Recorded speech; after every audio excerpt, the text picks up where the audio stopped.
Film की शुरुआत होती है और हम एक लड़की को देखते हैं जो कि समुद्र में बहकर एक आइलैंड के किनारे पर आ गई थी। इस लड़की का नाम जैन होता है और इसके साथ इसका फ्रेंड ब्रैड भी यहाँ बहकर आ गया था। वो उसके पास जाकर उसे चेक करती है तो पाती है कि वो बुरी तरह से जख्मी था और कुछ ही देर में वो मारा जाता है। ये देखकर वो काफी परेशान हो जाती है और बाद में उसकी बॉडी को वहीं पर छोड़कर वो उस आइलैंड को एक्सप्लोर करने लगती है। लेकिन इस आइलैंड पर कोई भी नहीं होता। ये पूरा आइलैंड सुनसान था, यानी कि ये लड़की यहाँ पर फंस चुकी थी। इसके बाद जब वो आइलैंड में अंदर जाती है तो उसे एक जगह पर एक थैला मिलता है जिसके अंदर उसे एक लेडीज का पर्स और कुछ बच्चों का सामान मिलता है। यहाँ उसे एक मेडिसिन भी मिलती है जिसमें 1994 की डेट लिखी हुई थी, जिससे जैन को समझ आता है कि बहुत सालों पहले शायद यहाँ कोई आया था। उसे इस सामान में माचिस भी मिलती है। उसे वो अपने पास रख लेती है और वापस समंदर के किनारे आती है। उसे वहाँ पर गिरा हुआ एक बड़ा सा खोखला पेड़ दिखता है। ये देख जैन को आइडिया आता है कि रात में वो अपनी सेफ्टी के लिए इसे सोने के लिए यूज कर सकती है। खैर अब यहाँ पर जैन अपनी पहली रात गुजारती है और सुबह होने पर उठकर वो देखती है कि समंदर के किनारे कई सारी मछलियाँ बहकर आ गई थी। उसमें एक छोटी शार्क भी थी जिसका आधा शरीर खाया हुआ था। वो यहाँ से अपने खाने के लिए कुछ मछलियाँ ले लेती है। तभी जैन की नजर एक जगह पर जाती है जहाँ पर की 3 लोगों की कब्र थी।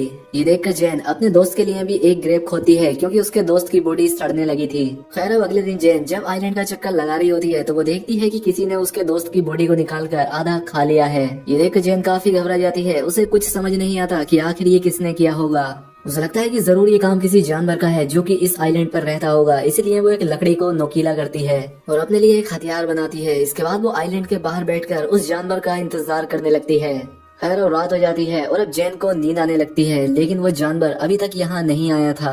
अगले दिन जैन की आँख खुलती है और वो समंदर में एक सूटकेस को देखती है। वो सूटकेस को लेने के बारे में सोचती है, इसलिए वो समंदर में जाकर उस सूटकेस को ले लेती है। तभी उसे नीचे कुछ महसूस होता है, इसलिए वो नीचे जाकर देखती है तो यहाँ पर उसे एक बड़ा सा होल दिखता है, जिसे देखकर वो काफी हैरान हो जाती है। खैर अब वो बाहर आकर उस सूटकेस को खोलकर देखती है। उसके अंदर उसे कुछ जूते और कुछ कपड़े मिलते हैं जिन्हें वो पहन लेती है। जब रात होती है तो जैन उस सामान को चेक करने लगती है और उसे उसमें कुछ फोटोज दिखते हैं। वो उन्हें देखने लगती है और समझ जाती है कि यहाँ पर कोई फैमिली छुट्टियाँ बिताने के लिए आई थी, जिसमें एक कपल और उनके 2 बच्चे थे। तभी जैन के ऊपर से एक प्लेन गुजरता है। ये देखकर जैन अपनी फ्लेयर गन चलाती है, लेकिन इसका कोई फायदा नहीं होता क्योंकि तब तक वो प्लेन जा चुका था। जब फ्लेयर गन की वो बुलेट नीचे आ रही होती है तभी जैन देखती है कि उसकी परछाई में उसे कोई क्रीचर दिखाई देता है। ये देखकर वो काफी घबरा जाती है और आइलैंड की तरफ भागने लगती है और एक जगह पर जाकर छिप जाती है। वो क्रीचर यहाँ आकर जैन को ढूंढने लगता है। इससे जैन और भी डर जाती है और आज की रात इसी तरह से बीत जाती है। अब अगली सुबह जैन फिर से उन्हीं फोटोज को देख रही होती है और वो एक फोटो में 2 चमकती हुई आंखों को नोटिस करती है, जिससे वो समझ जाती है कि ये वही क्रीचर है जिसे मैंने कल देखा था और शायद इसी ने इस फैमिली को मारा होगा। ये देखकर जैन और भी ज्यादा डर जाती है और अब वो किसी भी तरह से इस आइलैंड से निकलना चाहती थी। अब इसके बाद वो सूटकेस को खोलती है और उसमें अपनी लाइफ जैकेट डालती है ताकि उसके सहारे वो तैरकर यहाँ से बाहर निकल जाए। इसके बाद वो सूटकेस में बैठकर यहाँ से निकलने की कोशिश करती है, लेकिन वो सूटकेस पलट जाता है। अब उसका ये प्लान फेल हो चुका था, इसलिए वो वापस उसी आइलैंड पर आ जाती है। लेकिन अब उसे उस क्रीचर से बचने के लिए कोई सेफ जगह चाहिए थी, इसलिए उसे वो गिरा हुआ पेड़ दिखता है। क्योंकि उसमें एक बड़ा सा होल था, इसलिए वो आज रात उसी में सोने का डिसाइड करती है। खैर अब जब रात होती है तो वो क्रीचर फिर से यहाँ आता है और उसे ये भी पता लग जाता है कि जैन उस पेड़ के होल में छिपी हुई है। इसलिए वो क्रीचर उस पेड़ को तोड़ने की कोशिश करता है, लेकिन वो ऐसा नहीं कर पाता और थक हार कर वापस चला जाता है। अगली सुबह जैन उस पेड़ से बाहर निकलती है और देखती है कि उस क्रीचर ने कल रात इस पेड़ पर कई वार किए थे, जिससे वो काफी डैमेज हो गया था। इसके बाद वो उससे बचने के लिए एक नया प्लान बनाती है। वो समंदर से कुछ बड़ी मछलियाँ पकड़ती है और उन्हें वहीं एक पेड़ पर टांग देती है। उसका प्लान था कि जब रात में वो क्रीचर यहाँ आएगा तो वो इन मछलियों को खाकर वापस चला जाएगा और इससे उसकी जान बच जाएगी। अब जैन अगली सुबह उठकर देखती है कि उसका ये प्लान काम कर गया। उस क्रीचर ने यहाँ आकर उन मछलियों को खा लिया था, जिससे जैन की जान बच गई थी। तभी जैन की नजर समंदर के किनारे पर जाती है जहाँ किसी की बॉडी बहकर आ गई थी। ये देखकर वो उस बॉडी के पास जाती है और देखती है कि ये बॉडी काफी सड़ चुकी थी।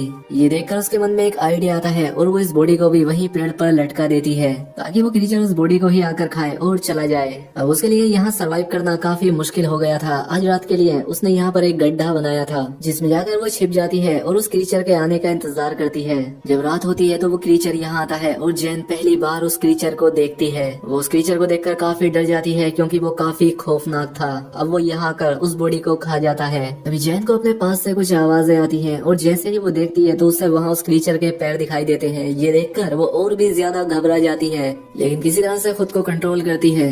अब अगली सुबह जब जैन उठती है तो वो अपने लिए एक सेफ जगह चाहती थी। अब क्योंकि उसने उस क्रीचर की हाइट देख ली थी, इसीलिए वो अपने लिए पेड़ के ऊपर एक झूला तैयार करती है ताकि वो क्रीचर उस तक ना पहुंच सके। इसके बाद वो उस झूले में जाकर बैठ जाती है।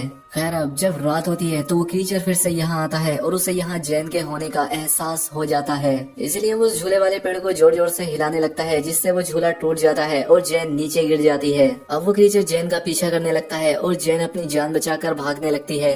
तभी जैन देखती है कि वो क्रीचर जमीन से ज्यादा तेज पानी में दौड़ रहा है और वो पल भर में उसके सामने आकर खड़ा हो जाता है। लेकिन जैन अपने उस लकड़ी के औजार को उस क्रीचर के पेट में घुसा देती है। वो क्रीचर जैन को उठाकर पानी में फेंक देता है और जैन खुद को किसी तरह से संभालती है। जैन देखती है कि वो क्रीचर यहाँ से जा चुका है और अब वो पानी से बाहर आ जाती है और वहीं एक पेड़ पर जाकर छिप जाती है। अगली सुबह जब जैन उठती है कि उसका पैर काफी जख्मी हो चुका था, इसलिए वो खुद को साफ करने के लिए समंदर में जाती है। जब वो यहाँ नहा रही थी तभी उसकी नजर दूर एक राफ्ट पर जाती है जिसमें उसके दो दोस्त थे जो कि किसी तरह से सरवाइव करके यहाँ आ गए थे।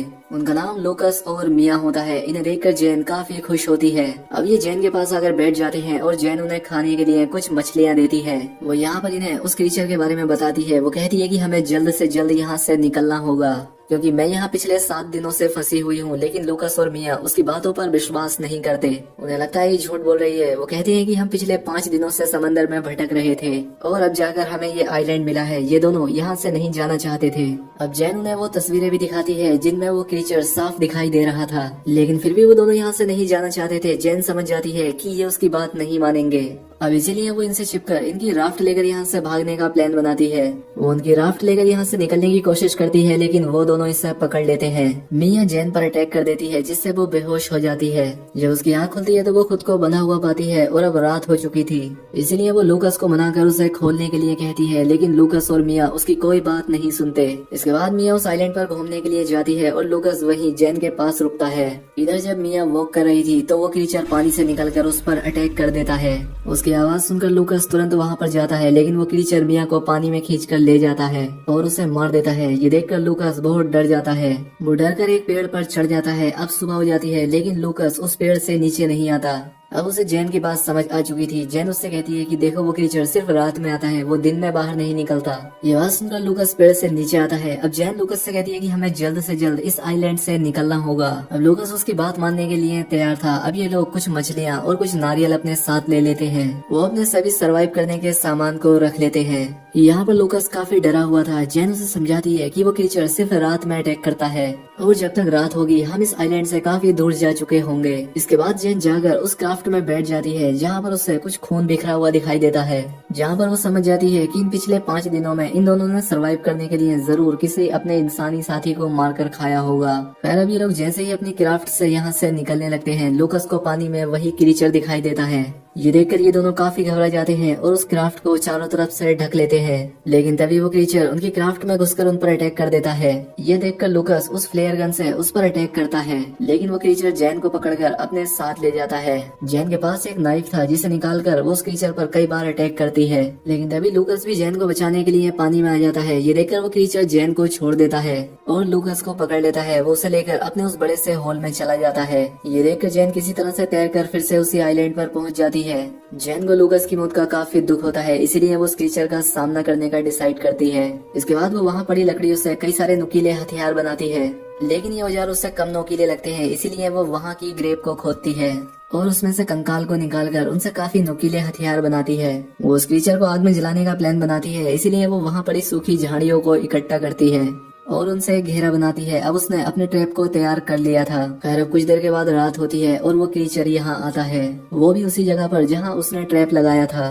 तभी जैन यहाँ झाड़ियों में आग लगा देती है, जिससे वो क्रीचर आग में फंस जाता है और अब जैन अपने उन नोकीले हथियारों से उस क्रीचर पर अटैक करने लगती है, जिससे वो क्रीचर काफी घायल हो जाता है। लेकिन अब वो जैन को पकड़ लेता है, लेकिन जैन उस पर अटैक करके भागने लगती है। तभी वो क्रीचर उसके सामने आ जाता है लेकिन अब वो काफी जख्मी हो चुका था, इसलिए वो वहीं पर गिर जाता है। ये देखकर जैन उस पर बहुत सारे स्टेप करती है और बाद में उसका गला काट देती है। इसके बाद अब हम देखते हैं जहाँ जैन ने आग लगाई थी उससे पूरा आइलैंड जलने लगा था। यानी कि अब इतनी बड़ी आग को देखकर कोई ना कोई जैन को बचाने के लिए यहाँ जरूर आ जाएगा। इसलिए जैन ने ऐसा किया था और अब इसी के साथ ये मूवी यहाँ पर खत्म हो जाती है। दोस्तों अगर वीडियो अच्छी लगी हो तो वीडियो को लाइक और कमेंट करके जरूर बताएं। साथ ही चैनल पर पहली बार आए तो चैनल को सब्सक्राइब भी कर लें। मिलते हैं हमारी अगली वीडियो में।